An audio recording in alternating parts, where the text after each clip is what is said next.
Why the internet hates Indians.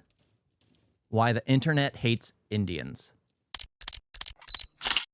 Growing up as an Indian American meant navigating two different worlds. At school, I was American, but never American enough. At home, I was Indian, but not quite Indian enough either. It was a balancing act, constantly shifting between identities. What defined Indians, at least in America, was spicy, smelly food, Apu from The Simpsons, doctors with funny names, gas station clerks. I think you get the vibe. A small, quirky minority that's in its own little niche. There wasn't much spotlight on them. Over time, something shifted dramatically. Suddenly, being Indian American meant seeing Indian faces running major tech companies, entering politics, and on every single billboard when you're driving down the main freeway. Oh my gosh. The funny thing is, I never noticed them. I never noticed them until I started getting to know my wife, and then I started spotting the names on the billboards. I started spotting the turbans. I started spotting, like, you know, the Sikh turbans and all. It's like, oh my gosh, they're everywhere. Why are they everywhere? It was funny. I always joked about it with my wife. It's like, why are they all here and you're not here? Achieving incredible success, but that success doesn't sit comfortably with everyone. For some, seeing Indians succeed stirred discomfort, resentment, and even anger. And recently, that anger has exploded online. But to understand why the thing is, I think a lot of people see Indians and they know, or they have a feeling that the majority of the money is going back home. That is for a small group where they send the money home, because that money, if they're not paying taxes, if they're not pumping any money back into the economy, it's that money is a loss, and it puts it into the negative. Your wife needs to do better. Yes, I'm a very terrible person. Yeah, get on that billboard. Yes, you need to get on that billboard. She'd get an AI photo of herself, completely fake. Indians became one of the internet's favorite targets, we need to step back and explore something extraordinary that happened half a world away, in India itself. This is the story of why the internet hates Indians. Do you remember the first time you ever went on the internet? For me, I love Cartoon Network games, Neopets, E-Bombs World. It was an amazing... The start of scams. That's basically what it's going to be. Place that would end abruptly once my parents wanted to make a phone call. Yep, that was the dial-up era. But this first time is happening for millions of people a year, many of them being in India. In 2016, billionaire Mukesh Ambani launched Jio, a nearly free internet service that would transform India. Within a year, 100 million Indians logged onto the internet for the first time in their lives. Now, nearly 1 billion Indians are online, and another 400 million are waiting to join them. For many Indians, this isn't just having internet access. It's their first glimpse of global culture, memes, entertainment, and yes, even cringe takes on Reddit. Seriously, go on Our India and you will cringe into another dimension. I have never been on Reddit in my life. Is that insane? I hear people talking about Reddit. I hear people using Reddit. I hear people... surprisingly, I'm not a big fan of social media. I'm not. Before I started continuing to do this more periodically, I never was on Instagram. I barely am. I never was on X. I barely am. Never was on, like, any social media platform. I was never on. I mean, my entire life I've done editing for YouTube videos, because I've been on YouTube since like 2005. But I never actually, you know, did much with it. But it's insane. Everyone uses Reddit. I'm just like, what the heck? I only hear like negatives of it, and it's like everyone uses it. And on top of that, unlike many other countries getting online, a lot of Indians speak English. Yeah. Now this English aspect is super important. Most English native speakers come from backgrounds or countries that are fairly well developed. But India is not, far from it in many ways. I'm sure you've seen some crazy footage from like a poor or backwards part of India that is shocking to you. I've been to a few. But this is what poverty is. And we also have to accept this is what India is, at least a part of it. Now imagine the English-speaking internet as a global classroom. India is that kid who just arrived from a tough background, the one wearing old clothes, carrying a tattered backpack. Everyone notices, whispers, maybe even laughs behind their back. But beneath the surface, something unexpected is happening. India isn't just sitting quietly in the back anymore. It's standing up, speaking confidently, even excelling. And that's causing some issues. Many of these people coming online for the first time are from segments of society that are rising socioeconomically. They are literally seeing real material change and achievement in their lives also for the first time. And this causes pride, and not in a bad way either. Many Indians are discovering self-esteem, self-respect, and yes, self-confidence. So these people talking crap about India are getting pushback, and a lot of it is brutal, I'm not gonna lie. But we are seeing a real but they make a lot of money doing it, so that's why they do it in the first place. It's all about making money. real-time battle between India's failures and its future, between its poverty and its promise. So naturally, you get a lot of friction and thereby fire as well. But this isn't the main reason for why the internet hates Indians. This rise of India has been happening for several years now. So what changed lately? To get there, we have to explore an unlikely layer in this phenomenon. You probably know how American right-wingers hate outlets like the New York Times, Washington Post, and other mainstream liberal newspapers. And to be honest, I get the hate. These media outlets have debased themselves in partisanship over the past few years. Even Jeff Bezos, owner of the Washington Post, acknowledged so in a recent letter. But there's a unique case where America's alt-right loves stuff published in these mainstream left-wing and liberal papers. It's when they want to talk shit about Indians. And if you ask Indians themselves, they'll tell you most of the anti-Indian news out of the West hasn't really come from Fox News or similar outlets. Fox News is just like the other news platforms. They're all the same. They're all owned by the same organization. Just there are only a few non-owned freelance ones. Like I think Newsmax, is it Newsmax? I think it's Newsmax is kind of free, but Fox News is not. It is completely owned. It is completely owned by the same company that basically owns CNN and same company that basically owns most local news networks. But actually from major left-wing papers. This is really strange when you think about it. I mean, India is a very poor country filled with a lot of brown people who need saving. Isn't that like every woke person's wet dream? But that sounded so wrong. That sounded so wrong. Here's where it gets a bit complex and why we need to start zooming in on what's going on in India. Remember India's rise I told you about? Well, a lot of it is because of Narendra Modi and his right-wing party, the BJP. Over the past decade, Western left-wing media portrayed India's BJP and Modi as authoritarian, nationalists, even outright fascists. So yeah, basically Nazis. Headlines. Yeah. Well, it's funny when they praise a dictator, but when someone who's trying to push change in a nation, the left-wing media hates it because it goes against the narrative, because dictator's good,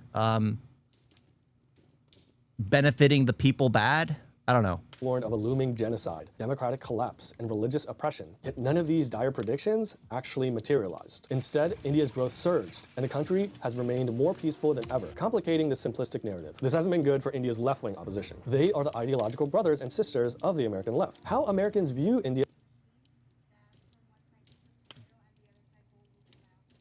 Turn potato to gold. Sounds like a retard. Sounds like a retard. I mean, he did the Gujarat killings. Oh, yeah, the train and that, yeah, the whatever.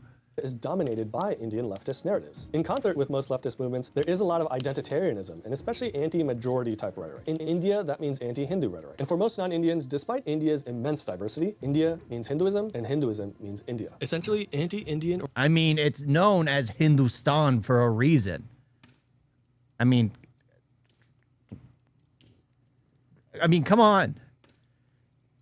India is known as a Hindu nation. Sure, it's multicultural entirely, just like the U.S. But guess what? The U.S. is also known as a Christian nation. Sure, it's got Hindus, Sikhs, Muslims, Catholics, Mormons, yes, Mormons, Jehovah's Witnesses, Jews, just the list goes on and on and on and on and on.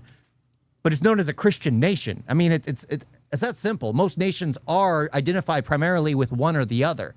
It's just how it goes. And honestly, primarily because of when Pakistan was split, when India became freed. That's when the majority of the problems came in. It became primarily Hindu because of that. Well, or whatever. anti-Hindu sentiment functions like a contagious disease. Moody is brainwashing us. I would let him, because he brainwashed him to have self-confidence and feeling proud of ourselves. Okay. Okay. I mean, there's nothing wrong with being prideful in your own people.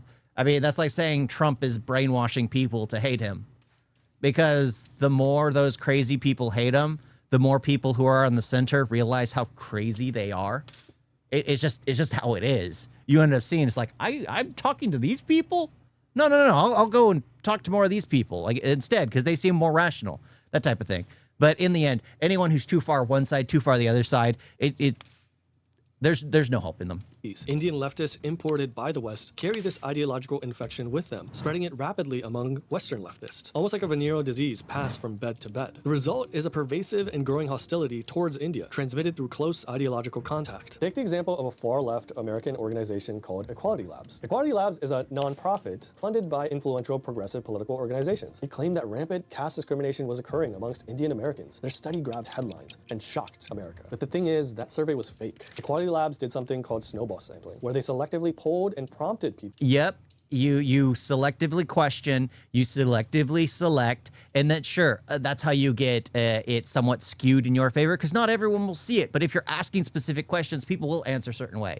Yes, India and Indian has to improve a lot, but the hate appear like we are only one who are doing wrong. Yeah, who said India's doing wrong? Yeah, I don't think anyone is doing anything wrong. Complete population exchange. Yeah. To get the survey results they wanted. When nonpartisan groups like the Carnegie Endowment did proper surveys, they found discrimination rates far lower, with only about 5% experiencing caste bias, and a significant portion from non-Indians. Weird, I don't really know how that happened, but maybe it's other South Asians or something. Then there's a bizarre claim.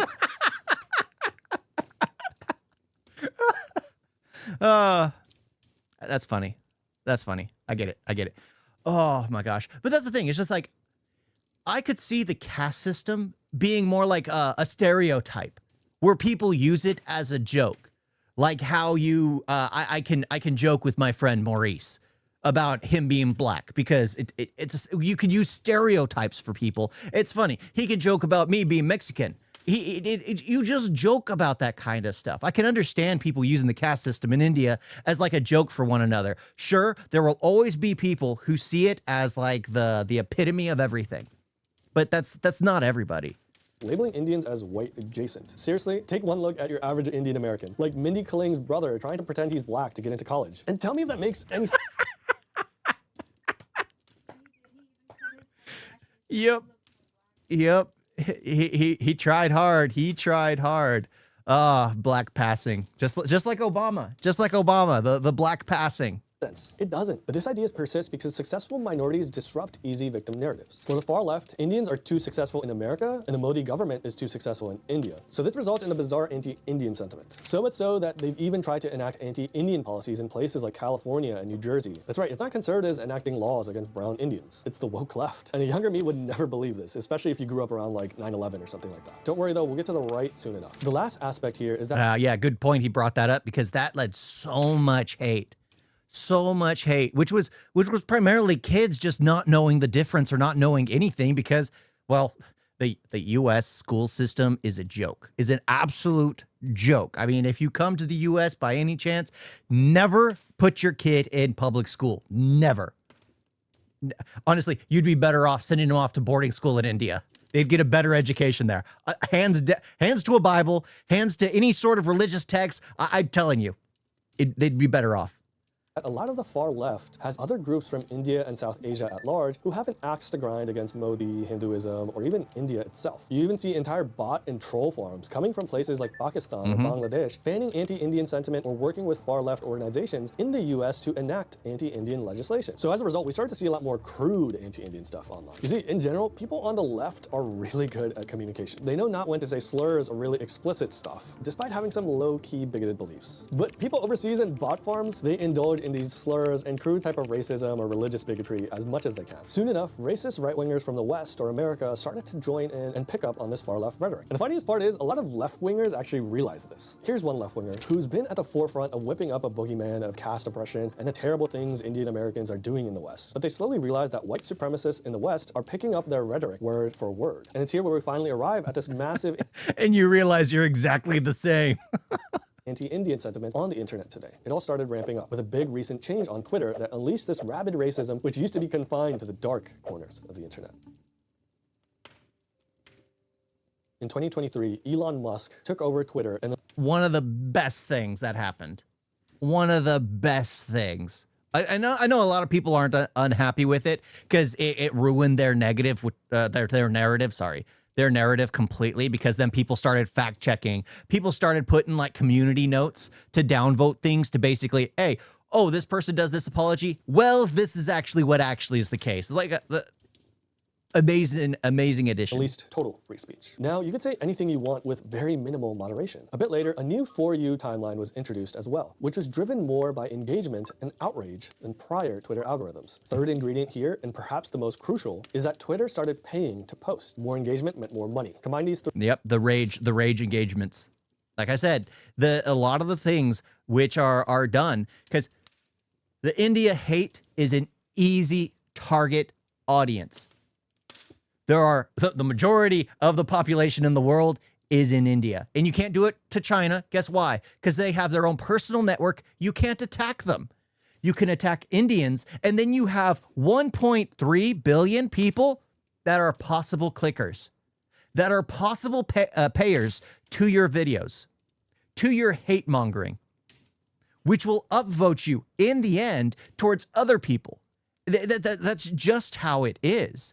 It makes them more money. Sure, it doesn't last long, but you do one hate video on India, you could make hundreds of thousands of dollars in that one video, and eventually people will catch on. 5 years, you can no longer create content because people will see through you. But the thing is, 5 years of making hundreds of thousands of dollars is quite a lot.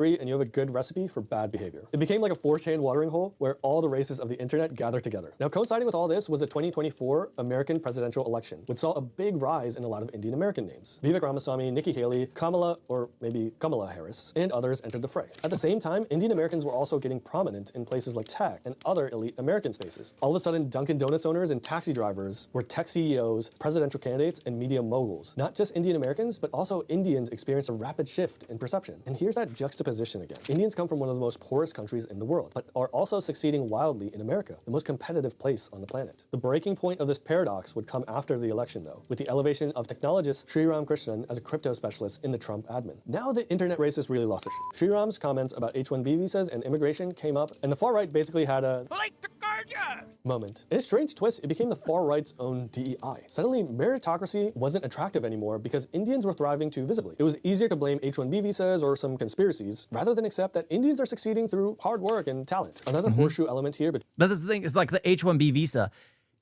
Like I said, I'm all for it. The thing is, you have to put something back into the United States. If you're sending all your money back home, that's not being added into the United States. You get a 4-year trial period. You either get a green card, a permanent resident, and you actually pay taxes here on U.S. soil, or you lose the right to remain. I mean, it's that simple. It's that simple. You just have to have it be a one-time thing. Yes, it would affect people who just want to send money back home, but if you have a good job, you can still pay taxes here and send a boatload of money back home. Between the far right and the far left is a single-minded obsession on race. Specifically, these new elite and striving Indians looking so different. They have different skin color, worship strange gods, and have weird customs, but it goes deeper than this. For years, far-right circles have been brewing ideas around things like genetics, IQ, and race. These are all complex topics that should be studied, but from a far-right perspective, a lot of this became like a scientific racism. racism, almost like eugenics, basically claiming that Indians are irredeemably subhuman and incapable of civilization. The idea that Indians, supposedly so genetically inferior and culturally backwards, were suddenly successful businessmen, CEOs, and presidential candidates shattered these racist, fragile worldviews. It broke their brains, revealing the absurdity of their beliefs, and drove them into even uglier forms of hatred. It's extremely difficult for people to square the circle of this successful versus subhuman paradox. And as India rises, with more Indians getting online, they're going to push back with some fairly ugly results, especially for racists. But beyond the internet, what does this mean for real-life Indians and people of Indian descent? 1 of 6 people in the world are Indian. 1 in 5 come A huge audience. from the Indian subcontinent or have Indian ancestry. Look, it's true that India has a lot of issues and even problematic parts of its culture. And we shouldn't blame all these things on British colonialism, though they definitely have some share of the blame and stuff they did in the past that led to this. At the end of the day, Indian issues are Indian. We have to own it. But Indians aren't unique in a lot of these issues and don't deserve this type of violent, disgusting, and yes, genocidal hate directed at them, especially nowadays when you're starting to see the online leaking more and more into real life, with Indians being attacked and harassed on the street just for being Indian. India is an ancient civilization that has many scars. Today, it is rising once again on its own terms, not those of the West. I think some critique of India will indeed lead to self-reflection and introspection and, yeah, improvement. But outright racism and bigotry isn't the best form of criticism here. And those... Yeah, the benefit of the outright racism and bigotry is people don't want to affiliate with those kinds of people. Eventually, when they show their true colors, and the sad thing is, it takes a while. It takes a while for people to realize the type of group they're surrounded in. It does. It really does. Sometimes people won't know it for decades. They'll be on their deathbed and be like, oh, I spent my time with some very heinous people. Yeah, that's just how it is. It's sad. It's sad. But in the end, it's good that people are, again, being rude. Eventually, it'll balance out. The pendulum always swings back, especially with the economy in India blowing up. Eventually, it'll be its own power, its own world power, especially if they're going to push in more defense funds and increase their military force, just focusing on defense. Eventually, it'll be one of the world powers, because it's been blowing up quickly. And I'm pretty sure Britain right now is looking at India and realizing they backed out too soon. Honestly, let's be honest. They're probably going, we should have stayed there. We would have received all the recognition for this. I mean, he is partially right about that. This government is not doing anything for pollution, but yeah. Again, one of the biggest issues I see in India is the pollution. But you have to attack one thing at a time. Like, what I know is they're trying to introduce more electric vehicles, like electric buses, things like that. I remember when I was in India and I took a train ride, the person I was sitting next to worked in the government, and he was doing transportation. And they were trying to introduce in the big cities more electronic transportation instead of fuel, because electronic transportation would not be as bad for the air. Sure, people need to learn to throw away trash, but at the same time, it's one of those things, you have to start somewhere.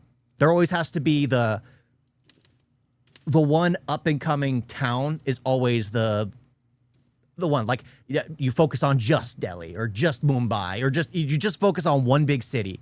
You make improvements there, and eventually it'll reach outwards. Major media outlets and NGOs are just as responsible for this racism as the slur and slop posters on X today. In the past, India was famous for being one of the wisest lands in the world. As it returns to that place amongst great civilizations and countries, we are going to see Indians execute alchemy, turning their faults and failures into improvements and achievements. The trolls and threats of today won't age well, but the perseverance of Indian culture, values, and people is indeed eternal, or as the ancients called it, sanatana. Thanks everyone again for watching. If you want to learn more about India, as well as some other topics we're going to dive into. I like that. It looks like he does a Moody video as well. I'll probably check that out at some point. I don't know much history about Moody. I just know he's the leader right now. True some... What? What? Great leader? Great leader? Okay. True, some MP in UK Parliament was talking about recolonizing India. Yeah, I mean, that's just how it's going to be when you realize just how prosperous India has become. Britain had ruled for 200, 300 years, something like that. And they took every valuable resource. And then guess what? India still found a way to gain a profit and end up pushing themselves to one of the top spots. UK bought to get colonized. Oh, yeah. They're too left-leaning, and they always target the left first. But yeah, I like that video. I really like that video. You guys got a video?